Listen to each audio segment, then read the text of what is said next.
नमस्कार। जय हिंद, जय भारत। कैसे हैं आप लोग? इन्वायरमेंट के लेक्चर में ये हम लोग का पहला लेक्चर है और इसमें हम लोग एमसीक्यू के माध्यम से पूरे क्वेश्चन का पोस्टमार्टम करेंगे। क्या करेंगे? पोस्टमार्टम करेंगे। और इसको अच्छे तरीके से, मतलब एक क्वेश्चन से आपके कम से कम 10-12 क्वेश्चन आपके तैयार होंगे। इसमें लगभग 5 क्वेश्चन होंगे और 5 क्वेश्चन से हम लोग कम से कम नहीं भी तो 25 से 30 क्वेश्चन को हम लोग प्रिपेयर कर लेंगे।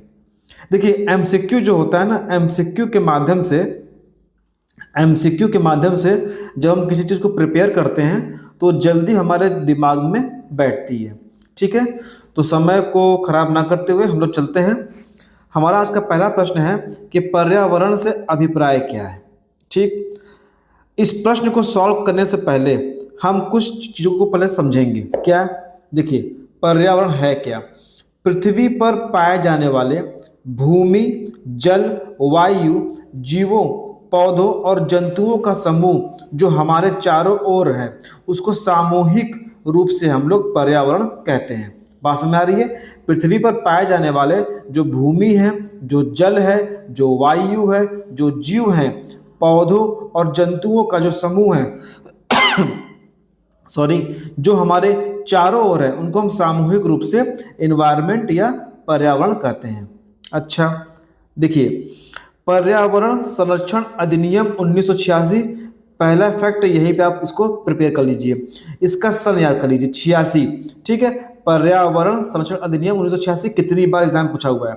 इनके अनुसार पर्यावरण किसी जीव के चारों तरफ घिरे भौतिक, जिसको हम लोग अजैविक भी कहते हैं, एवं जैविक दशाएं और उनके साथ अंतः क्रिया को सम्मिलित किया जाता है। ये भी फैक्ट, ये स्टेटमेंट हूबहू क्वेश्चन आए हुए हैं। बात समझ में आ रही है? तो पर्यावरण संरक्षण अधिनियम 1986 के अनुसार पर्यावरण किसी जीव के चारों तरफ घिरे भौतिक अर्थात अजैविक और जैविक दशाएं और उनके साथ अंतः क्रिया को सम्मिलित करता है। ये हो गया हमारे सेकंड क्वेश्चन।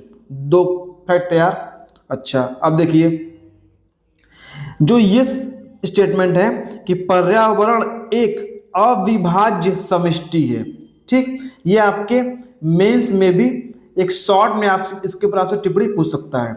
ठीक, तो देखिए है क्या? पर्यावरण एक अविभाज्य समष्टि है। इसका अर्थ है कि पर्यावरण के सभी घटक आपस में इतने गहराई से जुड़े हैं कि उन्हें अलग अलग करके हम लोग नहीं देख सकते और ना ही इनका हम अध्ययन अलग अलग कर सकते हैं। अर्थात इसका मतलब ये हुआ कि हर एक चीज जो है हर दूसरे पे निर्भर करता है। मतलब किसी अगर एक को हम नुकसान पहुंचाएंगे या प्रभावित करेंगे तो इससे दूसरा भी आपका प्रभावित होगा। बात समझ में आ रही है? और पर्यावरण क्या है? पर्यावरण जो है वो जैविक एवं अजैविक तत्वों वाले पारस्परिक क्रियाशील तंत्रों से इसकी रचना होती है। बात समझ में आ रही है ना? तो ये हो गया कि पर्यावरण एक अविभाज्य समष्टि है। ठीक, आगे बढ़ते हैं। देखिए, जैविक में कौन आते हैं? जैविक में पादप आएंगे, जंतु आएंगे और सूक्ष्म जीव आते हैं। अजैविक में क्या आएंगे? अजैविक को भौतिक भी कहते हैं। इनमें स्थल आएंगे, वायु आएंगे, जल आएंगे और अन्य चीजें आएंगी। बात समझ में आ रही है?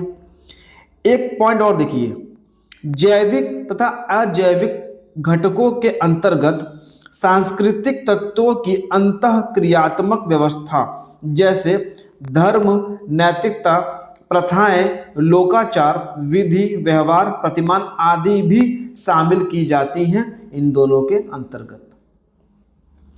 बात समझ आ रही है? सांस्कृतिक जो घटक हैं, तत्वों के जो हैं, उनके अंतर्गत इनको भी हम लोग शामिल करते हैं। ये भी प्रश्न आपका एग्जाम में पूछा हुआ है।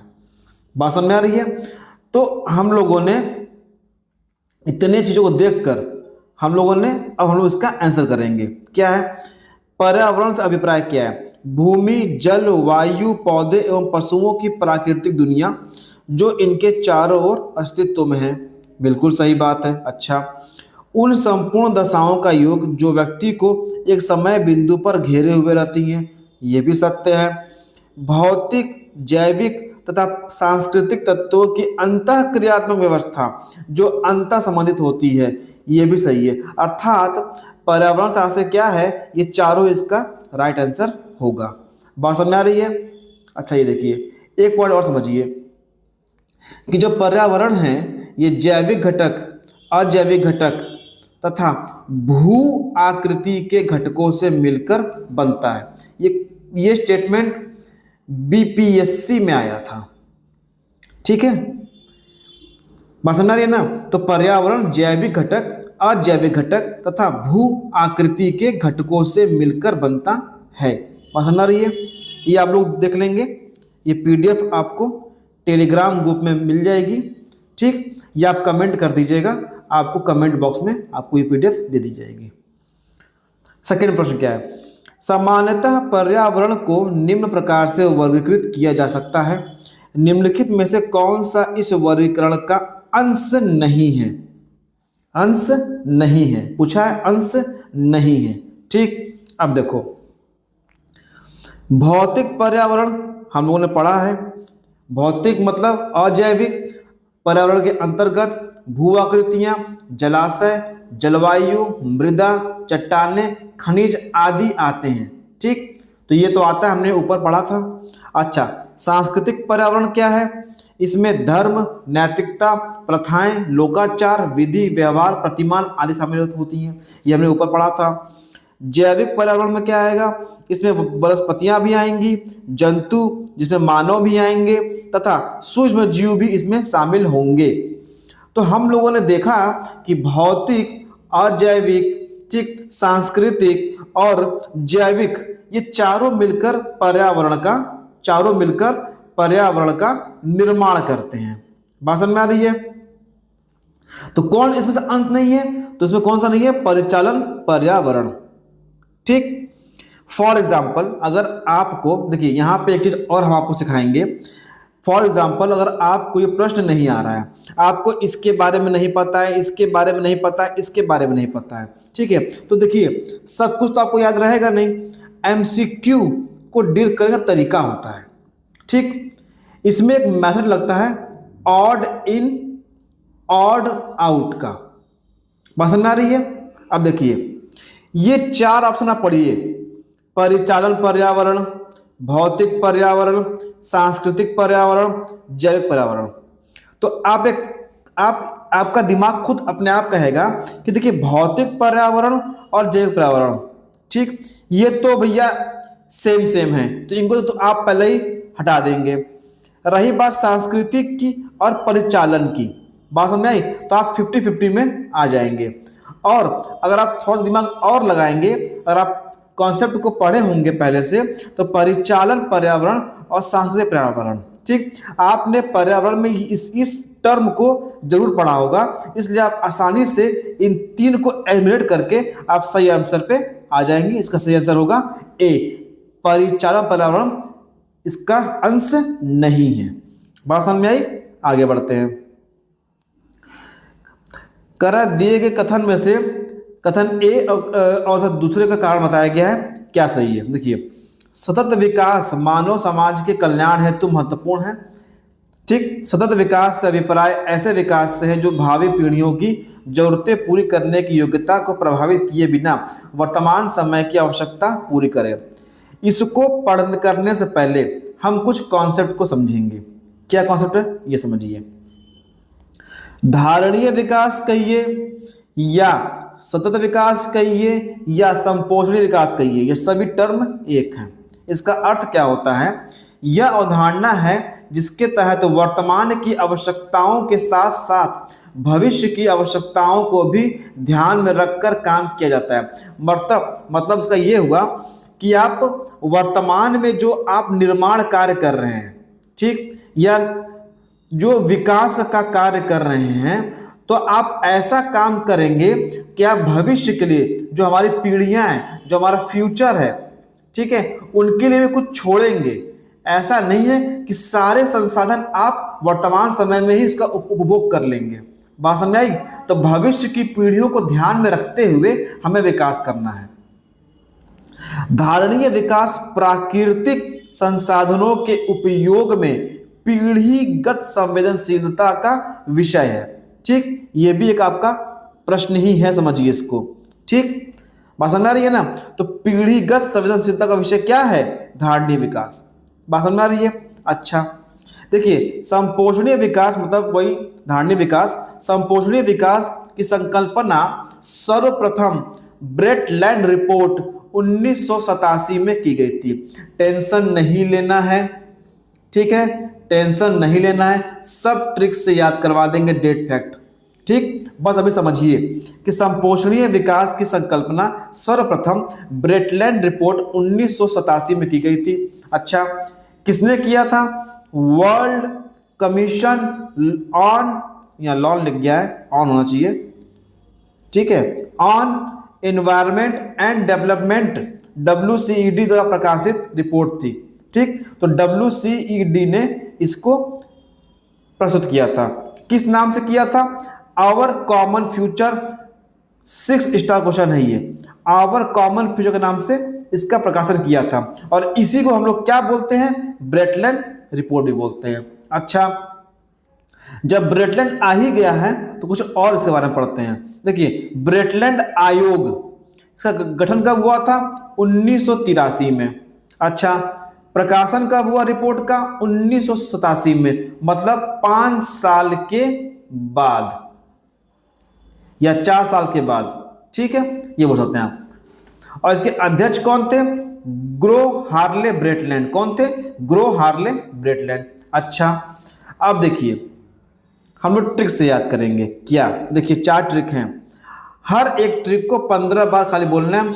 जो हमारे व्यूअर्स हैं चैनल के, वो जानते हैं कि किसी भी ट्रिक को 15 बार बोलना है और बोल कर छोड़ देना है। ठीक, और वीडियो को 2 से 3 बार सिर्फ देख लेना है 1.5 पे और 1.25 पे, आपको चीज़ें दिमाग बढ़ जाएगी। तो बेटे का संपूर्ण विकास करना है। भैया, बेटे का आधा विकास करोगे? नहीं ना, बेटे का संपूर्ण विकास करना है। ठीक, तो ब्रेटलैंड का संबंध किससे है? संपोषणीय विकास से। बात समझ में आ गई? ब्रेटलैंड का संबंध किससे है? संपोषणीय विकास से। अच्छा, पिताजी पूछे बेटा से, बेटा तेरे ईश कहाँ है? बेटा तेरे ईश कहाँ है? बेटा तेरे ईश कहाँ है? 15 बार बोलना है। तो बेटा से बन जाएगा ब्रेटलैंड। ठीक, और तेरे ईश से बन जाएगा 1983। ठीक, बात समझ में आई? 1983 ब्रेटलैंड जो गठन हुआ था वो कब हुआ था? 1983 में। देखो, तेरे ईश, तो तेरे ईश का देखिए एक राइम बन रहा है 83, तेरे ईश 83, तेरे ईश 83, तो 1983। अच्छा, बेटे का भैया रिजल्ट आने वाला है, रिपोर्ट कार्ड आने वाला है, तो माँ बाप को टेंशन होती ही होती है। अच्छा, देखिए, बेटे का रिपोर्ट सता रहा है, बाप टेंशन में है कि बेटे का रिपोर्ट क्या आने वाला है, वो उसको उसके अंदर ही अंदर वो डर रहा है। ठीक है, तो बेटे का रिपोर्ट सता रहा है, तो बेटे से बन जाएगा ब्रेटलैंड रिपोर्ट। सता रहा है से बन जाएगा 1987। देखिए, 87 में सता आ रहा है ना, सताना आ रहा है ना, चीजों को समझिए। ठीक, तो बेटे का रिपोर्ट सता रहा है, अर्थात बेटे से बन जाएगा ब्रेटलैंड रिपोर्ट। सताना मतलब हो गया 1987। अच्छा, बेटे का कॉमन फ्यूचर सता रहा है। यह हर माँ बाप का जो बेटे होते हैं, ठीक है, उनका कॉमन फ्यूचर होता है, वही उनको सताता है कि मेरा बेटा आगे जाकर भविष्य में SDM बनेगा, कि PCS बनेगा, कि IAS बनेगा, कि IPS बनेगा। ये सब सता रहा है, दिमाग में माँ बाप के चल रही है। तो वहीं से हमने निकाला है कि बेटे का कॉमन फ्यूचर सता रहा है, तो बेटे से बन जाएगा ब्रेटलैंड रिपोर्ट, और कॉमन फ्यूचर बन जाएगा आवर कॉमन फ्यूचर। तो ब्रेटलैंड रिपोर्ट को क्या कहते हैं हम लोग? आवर कॉमन फ्यूचर, या कॉमन फ्यूचर को हम लोग किस नाम से जानते हैं? ब्रेटलैंड रिपोर्ट के नाम से जानते हैं। बात समझ में आ रही है? तो अब देखिए, अब हम लोग प्रश्न को सॉल्व करेंगे। हाँ, कथन क्या बोल रहा है कि सतत विकास मानव समाज के कल्याण हेतु महत्वपूर्ण है। बिल्कुल सही बात है। अच्छा, सतत विकास से अभिप्राय ऐसे विकास से है जो भावी पीढ़ियों की जरूरतें पूरी करने की योग्यता को प्रभावित किए बिना वर्तमान समय की आवश्यकता पूरी करे। ये गलत हो जाएगा ना। हमें क्या करना है, सतत विकास से अभिप्राय ऐसे विकास से है जो भावी पीढ़ियों की जरूरतें पूरी करने की योग्यता को प्रभावित किए बिना, ठीक, वर्तमान समय की आवश्यकता पूरी करे। सही है, बात समझ आ रही है ना। तो हम लोग क्या करेंगे, इसमें कथन ए और दो दोनों सही है तथा ए सही की व्याख्या करता है। बात समझ आ रही है ना। ठीक, आगे देखते हैं।